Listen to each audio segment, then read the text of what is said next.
All right, what's up guys? Today I want to talk a little bit about Achilles tear prevention, right? We see so many athletes getting injured, NFL, NBA. And when I see those injuries, I'm like, man, these are professional athletes. If they're getting injured, how the heck can I prevent myself from getting injured? And the good news is a lot of times they're getting injured for different reasons, right? If you're a Aaron Rodgers football quarterback, someone that's 300 pounds lands on your back and pushes your heel down to the ground and your calf tears, that's a little bit different than a non-contact planting injury. And so there are some things that we can do to help prevent Achilles injuries. And so some of the stuff that I do, I use this as like some of my warm-up stuff, especially on a leg day or a day where I'm gonna do plyometrics or sprinting.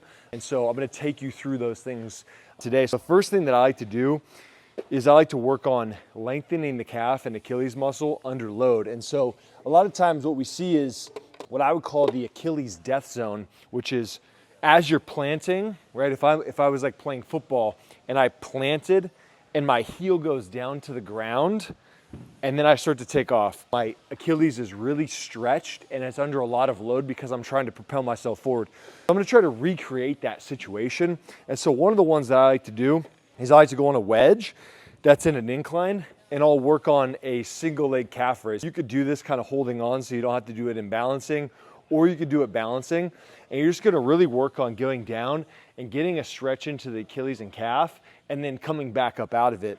Now, if you have one of these nice tilt boards, you can kind of do it at different angles so I can get really steep. Now I've got a lot of stretch on my Achilles, and so I can practice coming up and down into that position and stretching and strengthening that Achilles throughout the motion.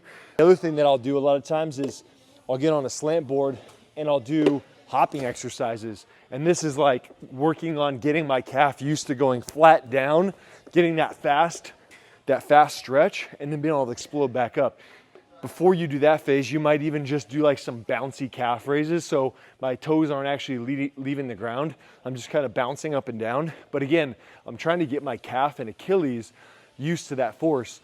And for the vast majority of you out there who have a risk of tearing your Achilles, that's gonna be what it's from, is your calf and Achilles is just not used to going really stretched and producing force. And so it gets stretched and then it tries to produce force and it rips. You just gotta prepare yourself for that.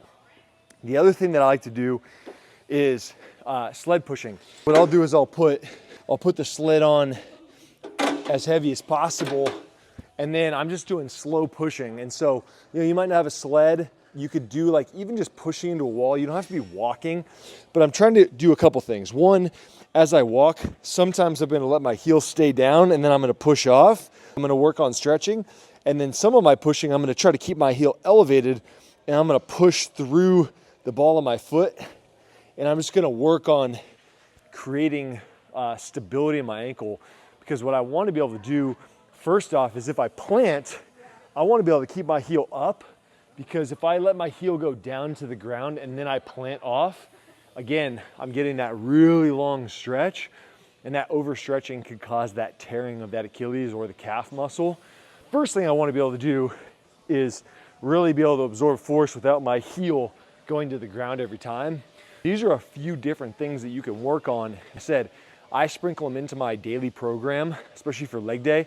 I'll do calf raises on a wedge as a warm-up. I'll do sled push, sled pull as part of my warm-up activity. And that helps get my legs ready for the actual workout, but it also helps to do things like injury prevention.